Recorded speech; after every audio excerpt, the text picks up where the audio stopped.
Meus irmãos, nós vamos abrir as nossas Bíblias no livro de Atos. Você deixa sua Bíblia aberta no capítulo 1. Muito embora nós iremos caminhar por vários versículos neste mesmo livro de Atos. Deixe sua Bíblia no primeiro capítulo, sua Bíblia aberta no primeiro capítulo.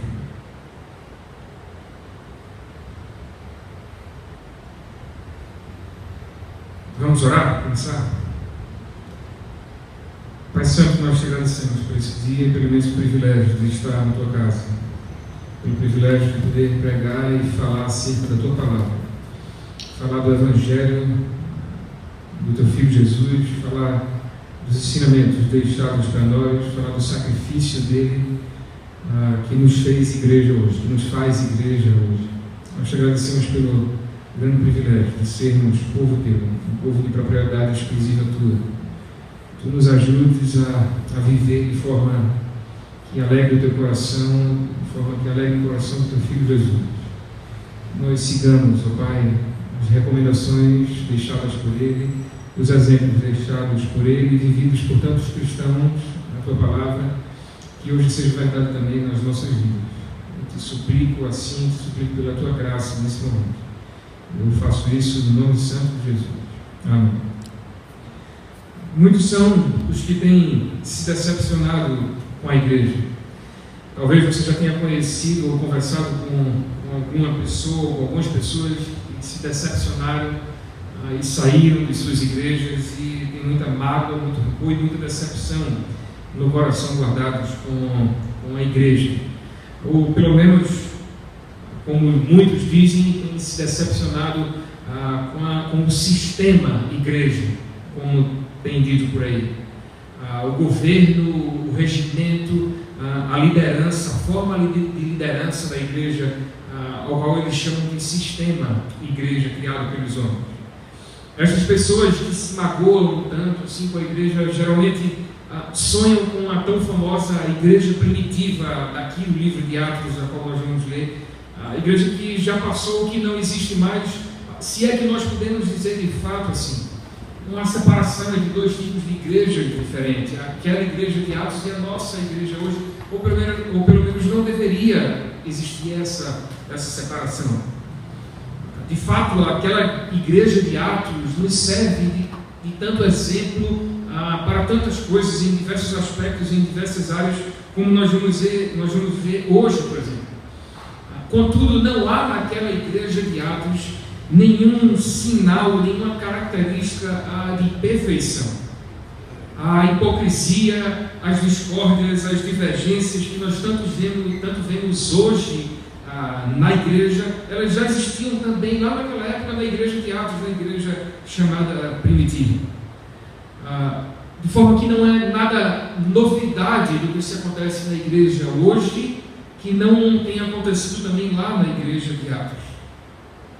A igreja de hoje, que muitos chamam como uma igreja institucionalizada, por ter essa instituição, essa formação, esse governo, essa liderança nas igrejas, e assim muitos chamam de igreja institucionalizada, ela não tem várias novidades no que diz respeito, ou se formos comparar com a igreja primitiva, com a igreja lá de Atos. Inclusive, nós vamos ver que lá na igreja primitiva, lá em Atos, a igreja também era institucionalizada, também havia um governo, também havia um regimento, vamos dizer assim, naquela igreja lá de Atos. Nós vamos ver isso mais adiante. Porém, não só essas questões, mas há um outro fator, e talvez o principal fator, que nos une hoje enquanto igreja moderna, vamos dizer assim, hoje, igreja contemporânea, hoje, nos une à igreja de Atos, lá atrás, a igreja primitiva. E esse fator tão importante é a morte de Cristo Jesus, tanto por uma, tanto em favor de uma, como de outra. Se é que nós podemos fazer, mais uma vez, essa separação entre as duas igrejas. Não deve haver divisão entre a igreja primitiva e a igreja contemporânea, a nossa igreja hoje, no momento atual. Cristo morreu pela igreja como um todo. Não pela igreja de Atos, não pela igreja primitiva, não pela igreja unicamente contemporânea hoje, mas Cristo morreu pela sua igreja. Seja a igreja que se reunia nas casas, de casa em casa, lá em Atos, seja a igreja que se reunia nos templos também, lá em Atos, seja a igreja que se reúne hoje aqui, a nossa igreja chamada institucionalizada por tantos. Então, olhando para esse fator principal que nos une, nós devemos sempre lembrar que nós temos não só um compromisso com Cristo que morreu por nós, mas nós devemos ter também um compromisso com a igreja hoje, com a nossa igreja. Ainda que seja essa igreja chamada por tantos como igreja institucionalizada, o nosso compromisso é com a igreja também, e com Cristo em primeiro lugar. Até porque o que faz a igreja de fato somos nós. Nós que fazemos a igreja. O que determina uma igreja ser verdadeira, genuína ou não, é o que os crentes vivem nessa igreja. É o que essa igreja vive através dos seus crentes. Nós somos abençoados não pela forma de governo da igreja, embora ela seja muito importante e eficaz, é verdade, precisamos dizer isso, mas nós não somos abençoados diretamente por essa forma de governo que é escolhido para uma ou outra igreja. Nós somos abençoados por aquilo que nós vivemos aqui enquanto igreja, enquanto crentes. Nós somos, pessoas, não o governo, mas nós somos os 5 R's que nós estamos discutindo e pregando sobre ele durante esse mês, e ainda vamos caminhar por eles durante todo o ano. Nós somos essas características, não o governo presbiteriano da nossa igreja, mas nós é que somos, e nós é que devemos viver isso. De forma que hoje eu gostaria de ver como nós podemos ser edificados na igreja, ou edificados através da igreja, ou ainda como nós podemos edificar uns aos outros na igreja, tomando a igreja primitiva, a igreja de Atos, como um exemplo para nós. Olhando para esse livro de Atos, eu queria que nós olhássemos aqui alguns sinais de edificação que havia naquela igreja. E o primeiro sinal de edificação que havia naquela igreja era o sinal da comunhão. Veja o que fala logo no início de Atos, no capítulo 1, versículo 6, diz lá: então os que estavam reunidos lhe perguntaram: Senhor, será este o tempo em que restaures o reino de Israel? Perceba que aqui diz que eles estavam reunidos, logo após a morte e a ressurreição de Cristo, antes da sua ascensão. Aqueles crentes, aqueles discípulos, eles estavam juntos, eles estavam reunidos, e eles iniciariam aquela igreja. Isso ganha um valor muito forte quando nós passamos a ler outras passagens e outros textos do livro de Atos, e nós veremos que eles permaneciam sempre assim, ou na maioria do tempo assim, juntos. Observe o que diz o capítulo 2, o versículo 1 de Atos, em relação ao dia de Pentecostes. Ao cumprir-se no dia de Pentecostes, estavam todos reunidos no mesmo lugar. Seguindo para o versículo 42 do capítulo 2 ainda de Atos, diz lá: e perseveravam na doutrina dos apóstolos e na comunhão. Passe ainda assim para o versículo 44 e versículo 46, e nós vamos ver quando Lucas escreve dizendo: todos os que creram estavam juntos, mais uma vez, e tinham tudo em comum. Diariamente perseveravam unânimes, ou seja, juntos no templo. Partiam o pão de casa em casa e tomavam as suas refeições com alegria e singeleza de coração. A palavra descrita aqui para nos mostrar que eles estavam juntas, e que aqui é traduzida por comunhão, a palavra grega, a famosa palavra chamada koinonia. Ou seja, koinonia é algo que tem a ver com comum, algo em comum, tem a ver com comunhão. Essa era uma realidade absolutamente viva naquela igreja primitiva. Talvez se fosse um único verso isolado em que nós lêssemos isso, nós pudéssemos achar que eles estavam juntos por estar fugindo de algo, ou estar com medo de algo, mas não.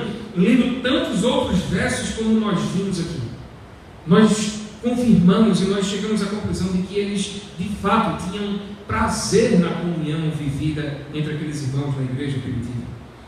Aqueles crentes gostavam de fato de estarem juntos, de desfrutar dessa comunhão.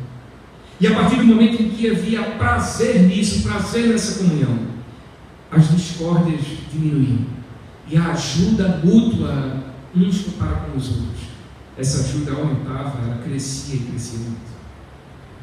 O texto de Atos relata que eles chegavam ao ponto de venderem as suas propriedades e darem um lucro por aquilo ali, para aquelas pessoas, aqueles outros crentes em que passavam por necessidade, aqueles que necessitavam de uma ajuda. Meu irmão, você há de convir comigo que essas atitudes daqueles crentes que nós vemos aqui e tantas outras não são ou não tem como ser atitudes meramente externas. Não tem como ser algo meramente de fachada, como nós dizemos por aí. Não, mas isso era algo sincero, era algo de coração. Chegava ao ponto de venderem suas propriedades e darem aquele dinheiro aos que precisavam. Isso não se faz, é muito difícil de se fazer só externamente, só de fachada. Era algo sincero que havia naqueles crentes, na comunhão que eles tinham uns com os outros. E eu repito, aquela igreja não era perfeita. Aquela igreja tinha os seus defeitos, tinha os seus pecados, tinha os seus problemas, tinha as suas divergências, mas sobretudo e principalmente eles tinham prazer na comunhão em que eles viviam, na comunhão desfrutada de uns com os outros. Isso fazia aquela igreja ser genuína, aquela igreja ser forte e aquela igreja crescer, como nós vamos ver mais adiante. Crisóstomo, um arcebispo de Constantinopla e um dos grandes patronos do cristianismo primitivo, certa vez ele falou algo belíssimo a respeito da forma de viver, da comunhão desses crentes lá na igreja de Atos. Falando a respeito disso, ele disse: aquilo era uma comunidade angelical. Não consideravam exclusivamente deles nenhuma das coisas que possuíam. Imediatamente foi cortada a raiz dos males. Ninguém acusava, ninguém invejava, ninguém tinha ressentimentos, não havia orgulho nem desprezo. E ele continua dizendo: o pobre não sabia o que era vergonha, e o rico não conhecia a arrogância. De fato, isso é o que nos deixa transparecer que era vivido por aqueles crentes da igreja primitiva. Como nós podemos aplicar esse primeiro princípio, esse primeiro sinal de edificação daquela igreja através da comunhão? Como nós podemos aplicar nas nossas vidas hoje? Meus queridos, em primeiro lugar, a igreja primitiva nos ensina a respeito de crentes que estavam juntos, desfrutando de uma rica comunhão, uma valorosa comunhão entre eles. E mais, um dos desejos deles, o desejo deles de estarem juntos, era totalmente visível a todo momento. O desejo deles era visando se ajudar uns aos outros. O desejo deles era visando se edificar uns aos outros. Por incrível que pareça, eles não estavam juntos para esnobar uns dos outros. Eles não estavam juntos para mostrar uns aos outros o que cada um havia conseguido e possuía, mas eles estavam juntos para ajudar uns aos outros, para abençoar uns aos outros, para desfrutar da comunhão que havia entre eles. Não só a comunhão, mas há um segundo sinal de edificação naquela igreja, um meio através do qual eles se edificavam mutuamente. E esse sinal é o sinal da adoração, do partir do pão, da oração. Observe o que diz os dois primeiros versículos em Atos 2, os versículos 42 e 46. Diz lá: e perseveravam na doutrina dos apóstolos e na comunhão, no partir do pão e nas orações. Diariamente perseveravam unânimes no templo. Partiam pão de casa em casa e tomavam suas refeições com alegria e singeleza de coração. Note que eles perseveravam no partir do pão e nas orações, é o que nos diz o evangelista Lucas. Vimos também que isso acontecia no templo, mas isso acontecia também de casa em casa. E eles adoravam juntos, porque eles participavam do partir do pão e das orações. E aqui você pode entender o partir do pão fazendo referência à ceia do Senhor, como nós bem sabemos. E essas reuniões, essas orações aqui, elas significam reuniões de oração que existiam naquele tempo. Não eram meros momentos de oração entre uns poucos crentes aqui ou outros ali, ou orações individuais. Mas quando aqui se diz que eles perseveravam em oração, aqui diz respeito a reuniões de oração e muitas vezes grandes reuniões de oração. Eles estavam se edificando de fato mutuamente através da adoração comunitária que eles prestavam a Deus. E eles faziam isso no templo, num momento mais formal, vamos dizer assim, como eles faziam isso também de casa em casa, num momento mais informal. Esse era o grande destaque. A igreja se abençoava através da adoração comunitária. E eles faziam isso com alegria e com singeleza de coração, como diz o versículo 46. Ou seja, eles tinham prazer, eles tinham alegria. Eles estavam alegres e felizes no momento em que estavam adorando a Deus comunitariamente e abençoando uns aos outros e sendo edificados uns aos outros. Alguns hoje, frustrados de alguma forma com a chamada igreja institucionalizada nos templos, com governos e com regimentos, falam que a igreja primitiva era o verdadeiro exemplo do que era essa igreja. Alguns dizem que o grande exemplo é que eles se reuniam em casa, nas casas, de casa em casa, e a igreja crescia por causa disso. Mas observe o que nós lemos: a igreja primitiva não deixou de se reunir no templo. Nós lemos aqui nos versículos agora 42 e 46, e em tantas outras passagens nós vamos ver os crentes se reunindo nos templos. Nós vamos ver em tantos momentos os apóstolos subindo até o templo para ensinar e para prestar culto ao Senhor. Aquela igreja organizada com um governo existia lá também ainda, e ela não tinha sido menosprezada, mas ela era vivida, ela acontecia de fato. O templo não tinha sido esquecido pelos crentes. Embora os sacrifícios não fossem mais necessários serem levados até os templos, eles estavam entendendo que o sacrifício de Cristo já havia cancelado isso. Mas o templo estava lá e eles se reuniam, eles adoravam o Senhor comunitariamente no templo. Olhe agora para Atos capítulo 1, versículo 14. Lucas vai dizer lá: todos estes perseveravam unânimes em oração, com as mulheres, com Maria, mãe de Jesus, e com os irmãos dele. Nós vimos que de fato a oração era a parte viva na vida daqueles crentes quando eles estavam juntos. Tinha algum momento que eles estavam juntos, eles aproveitavam aquele momento para orar. Parece que isso não ocorria em breves momentos, mas nós vamos ver diversas passagens onde relatam que eles estavam juntos em algum lugar orando, buscando a Deus em oração. Observe agora um grande momento, um momento muito interessante, quando Pedro se encontrava preso. Não só aqui nesse momento eles estavam juntos orando no primeiro capítulo, no início da igreja primitiva, mas Pedro, quando estava preso, lá no capítulo 12 de Atos, nós vamos ver esse relato. Observe no versículo 5 e depois o versículo 12 do capítulo 12. Nós vamos ler o que acontecia com a igreja enquanto Pedro estava preso e depois, quando Pedro ele foi solto e foi até a casa de Maria. Observe o que nos diz Lucas, versículos 5 e 12 do capítulo 12 de Atos. Pedro, pois, estava guardado no cárcere, Pedro estava preso, mas havia oração incessante a Deus por parte da igreja em favor dele, em favor de Pedro. Depois que ele é solto, versículo 12 diz: considerando ele a sua situação, resolveu ir à casa de Maria, mãe de João, onde muitas pessoas estavam congregadas e oravam. Meus queridos, isso é uma condição imprescindível para a igreja de Cristo hoje. A igreja deve viver essa vida, deve ter essa vida de adoração comunitária a partir da oração. Isso é de fato adorar a Deus, e eles estavam fazendo isso naquele momento. Pedro estava preso e eles estavam juntos, orando por Pedro e adorando a Deus juntos.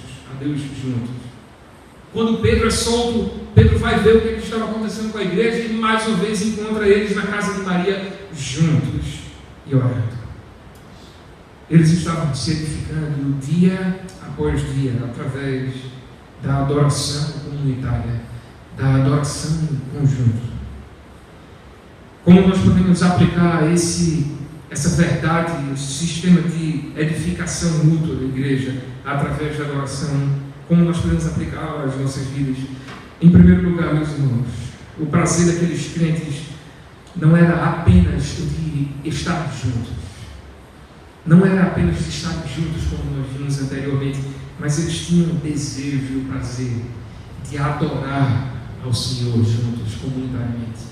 E essa adoração eles faziam através do partir do pão, através das orações, através dos louvores, certamente.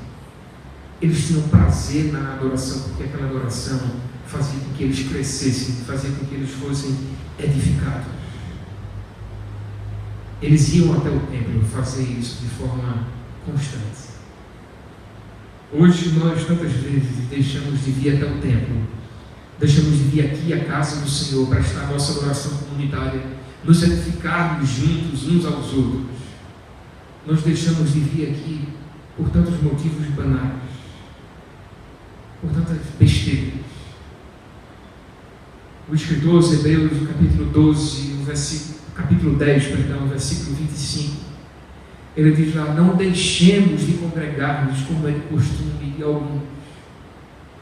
Isso acontecia naquele tempo também. O escritor aos Hebreus exortou aqueles crentes quanto a isso.